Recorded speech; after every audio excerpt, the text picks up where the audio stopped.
Here are our top 5 WWE title designs in WWE history. I'm Will. That's Brandon. We're the Cousins of Destruction podcast. Let's cheers.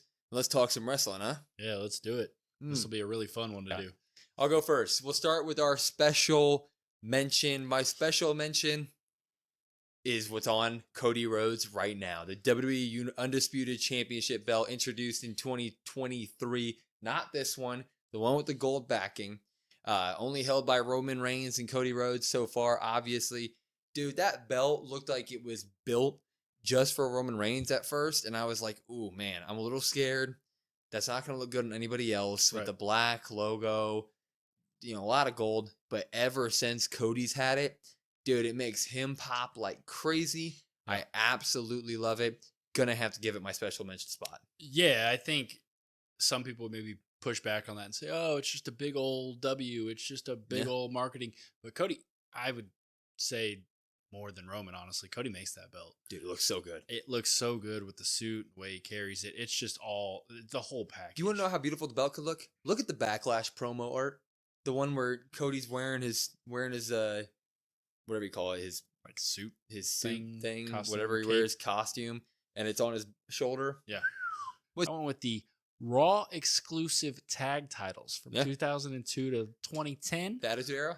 Yeah. Well, yeah, Attitude like Ruthless Aggression. Yeah. Kind of that overlap. I meant Ruthless 100%. Yeah. So you get that kind of that black design with the gold, and then you get that little bit of red in there. I thought really makes that belt. And that just is maybe a special place in my heart. No, they looked great. That Ruthless Aggression era is one of my favorites. And to have some of those tag teams that kind of held those belts back then.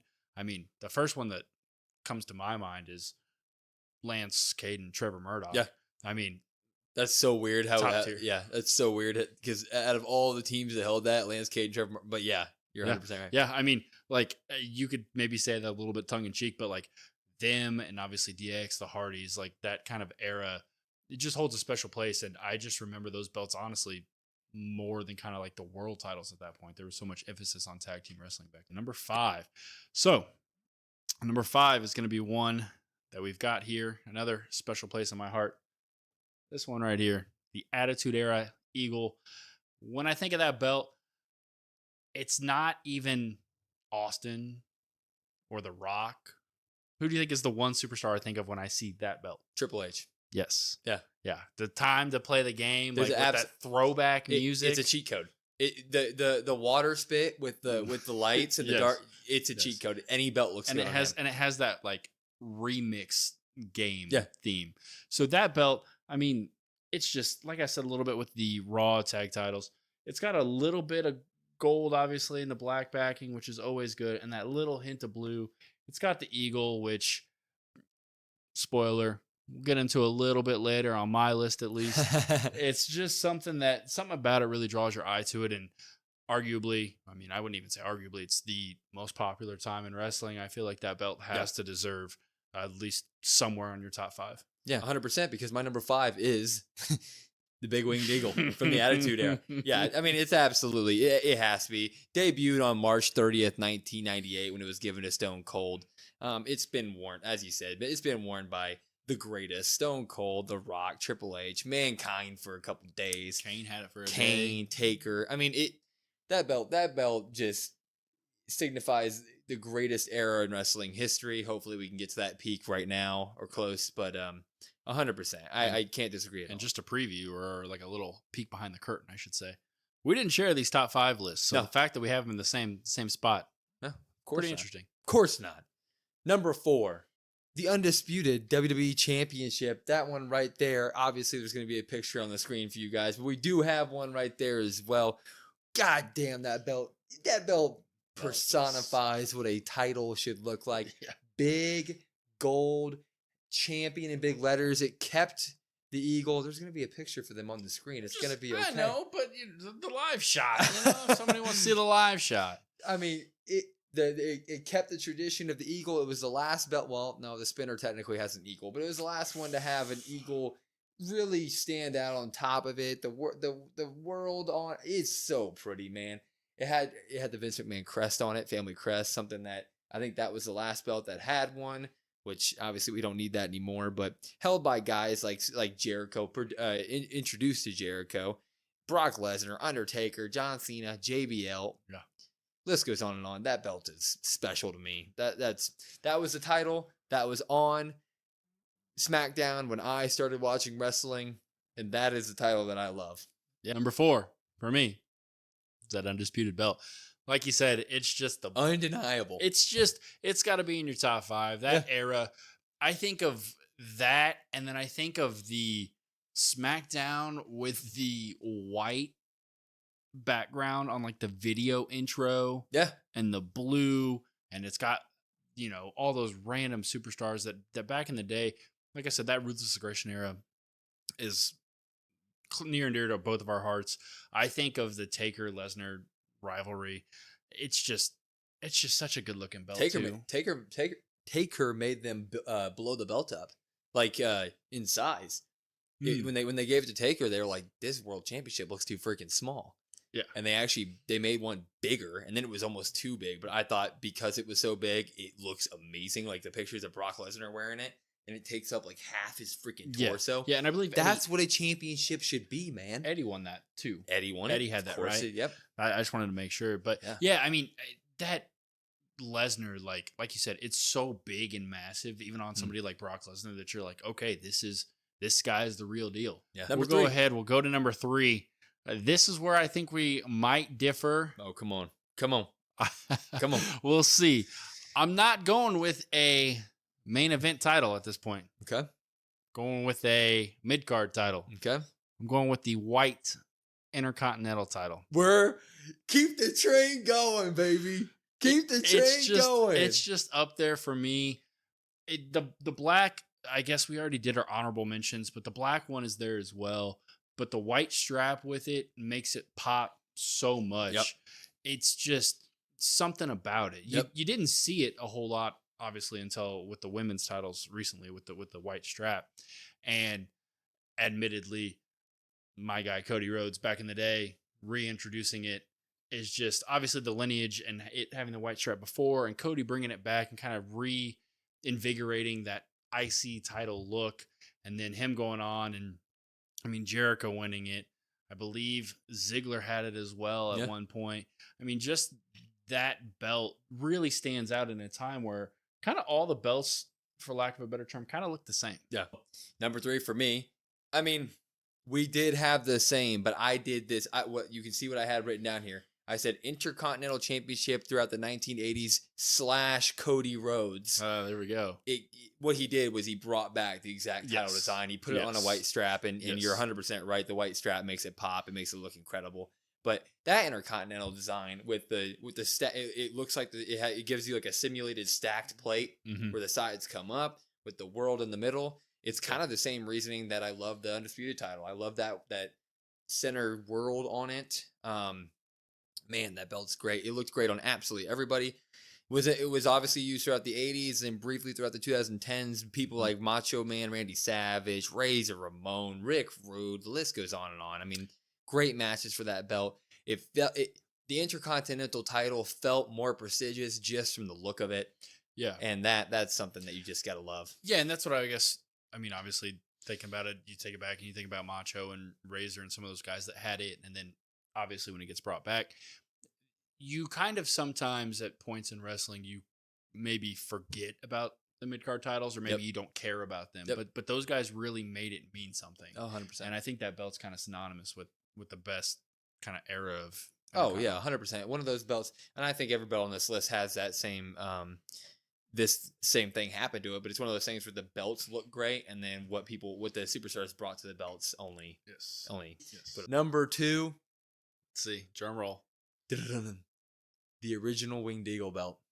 And it ends. It ends at number 2. It ends. Introduced February 8th of 1988. It's probably, if you ask the old heads, it's the obvious number 1 of all time. Yes. It was obviously the belt that inspired the Big Eagle belt, held by the greats. I mean, if you see any picture of Hulk Hogan with the championship belt, odds are he's wearing this one. Ultimate Warrior. I mean, he threw a bunch of different straps on it, but just Now, are you talking about the one with the black strap? I'm more talking about Or are you like, talking about the one with like the golden era? look, I mean, they're the same belts. They're just on different straps. Well, that's important. no. I mean, I'm gonna include. I'm just. It's like me saying the IC title with the black strap and the Cody Rhodes era. Okay. This belt looked beautiful on any strap. I think Ultimate Warrior went crazy with it. All right, admittedly, pink does not look that good on it. But I mean, this was the title during wrestling's birth as being taken seriously to the mainstream public. Wrestling was now not a joke that you just go watch at Madison Square Garden as if it's a carnival. It is now a real thing. People travel to come see this stuff.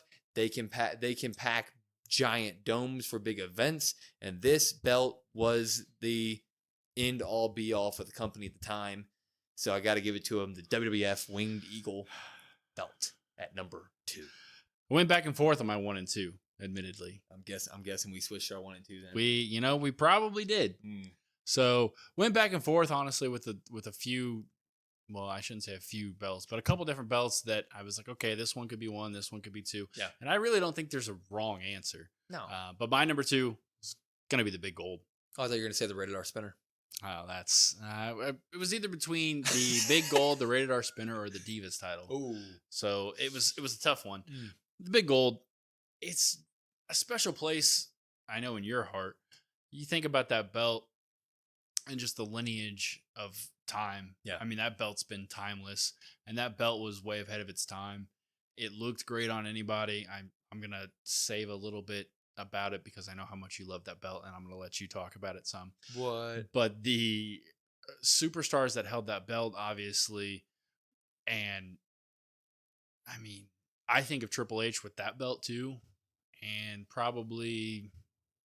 I mean, there's one main answer here, right? I mean, which one are you going with? Woo! Come on. You kind of have to, right? Yeah, I mean, number 1 on my list. We're just gonna get right to it. This man's just gonna hijack my number 1. That's fine. Go ahead. Well, you're already talking about it. Yeah, it's the big gold. It's the World Heavyweight Championship, the OG one, the one Ric Flair made famous. That belt, to me, is the most perfect looking championship in history. I think it's better than anything any company's ever put out.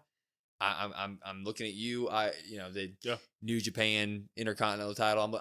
I'm looking. That belt, as you just said, it looked good on everyone. You immediately were boosted. The respect that the audience had towards you was immediately boosted when you walked out with that big old gold piece on your torso. Big gold, says champion. You could read the name tag that said your name on it when you walked out. If it said Triple H, Batista, Edge, Ric Flair, whatever you want. Yeah. I mean, that belt just. And maybe we're a little bit past some of the time that maybe some other people think of when they think of that belt. But for me, it's pretty much almost anybody in Evolution that I'm like, okay, yeah, I'm kind of synonymous. That's also part of that's part of the prestige of the belt, is that it's generations of champions. Mhm. Like it just, I know that it took off for a while, and shout out WWE. I like the new World Heavyweight Championship. It's growing on me. I like it. I'm not a big fan of how silver the WWE logo is. I wish they'd turn that gold, and it would be fine to me. And I love it, and I want to get a replica of that one too. But man, that title. I mean, generations of phenomenal talent. I can't say enough about it. It's the end all be all of belts for me. Like the Great Khali, I believe he had that. You did At one point. Yep. It's first name that comes to your head when you think of World Heavyweight. Yep. Yes, absolutely, as it should. And you think about it, like, before we move on to my number 1, which I've kind of already given away, but it's one of those belts that, as I'm looking back at it behind us, it's one of the ones that you can really see the nameplate. And that's one of the ones that, like, when we first started watching wrestling, like, yeah, you could see the nameplate a little bit, but that one, it's really prominent. It's really big. It's like, okay, like, this is whose belt it is. It's synonymous with this person. Like, Yeah, when I can get eyes on it. When I was a kid, if you told me I was one of those weird kids that would draw wrestlers in class, right? Because I was obsessed with it. If you told me to draw Triple H, I would draw the belt on him, and on the title, I'd put Triple H Yeah. on the nameplate. Yeah. Like that's just what I would do. Yeah. It's That's kind of one thing I wish. I know they have the side plates now, but I kind of wish they had the front with the name kind of in like big lettering. No, 100%. I'm a big fan of the side plates. I like to customize side I like plates. the side plates. I think, and we're going off on a tangent That's fine. as we always do. But I think you could have side plates, and you could maybe have like the logo of the person. But then, like, I just want to see the name. Yeah, I no, wanna see the 100%. name I in agree. big font on I the front. completely agree that we're missing nameplates in this day and age. So we'll go ahead. We'll go to my number one, as I already alluded to a little bit, as Will alluded to a little bit as well. For me, it's got to be the Winged Eagle. I mean, specifically for me at least, I think kind of in kind of that weird era where it was the new generation. Yep. Where I think of it with like the black strap Oh yeah. with Hart and Michaels and Diesel and all Yeah, those guys. that's I mean, to me, there's something about I like some of these other ones and some of the like I said earlier, the white belt kind of makes the plates pop, but I feel like maybe you hadn't seen it a whole lot. But that's just a classic belt to me. It's got a nice ratio of gold to black, and it just is timeless. You know what made it even more timeless? And I mean, I'm sticking with my picks here, but what made it more timeless was when the leather, the center plate wasn't fully attached to the like the sides would come up. Yeah. So when they held it up, the plate would come off the leather. Yeah. And you could tell the leather had been worn. It was almost like the strap itself had worn every rivalry that had come with it. Yeah. And that's so cool to me. That gives the belt a tangible like feeling of its, lineage. Yeah, the belt like that belt's been through some yeah, stuff. it's been through some stuff. And that was I mean, great stuff. Yeah, and as much as I've mentioned it before, mention it again, and I'll mention it until the day I die. Not a big Bret Hart fan. No. But that belt on Bret Hart is it just looks him with the leather jacket look like it. Don't get me wrong, that belt, I understand that belt kind of made everybody at the time that had that belt look important. That belt was made for Bret Hart. Yeah, I completely it's just agree. there's no other guy Him that you're with like, the- holy Him with the crap. jacket, with the glasses, in his pose with it on his side of his shoulder. Yeah. Man, that's a good belt. Like it's a good belt, and it's like, you know what, you were kind of cool for a little bit. Like maybe if I was around in that time, maybe I would have been a fan. We need to get one. I thought about it today. I said to myself, We need to get one.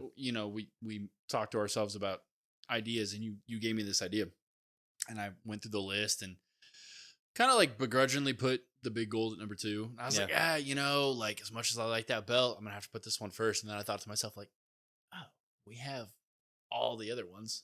Yeah, we do. But we don't have. We don't have the current undisputed, but yeah. I know what you're saying. Well, that's we'll Special get mention, that one. special mention. But I was like, man, how am I gonna put this at number 1 and we don't have it? I was like, that's true. That's quite tragic. Very true. Well, do you agree or disagree with us? Let us know in the comments. Follow us on all socials at COD WrestlePod, COD WrestlePod, and listen to us on any podcasting sites you get your podcast from. Every Monday, guaranteed episode. Raw, SmackDown, Popper drops, and then one random episode per week. That's 4 podcasts per week. I'm Will. That's Brandon. We are the Cousin of Destruction. We'll see you next time.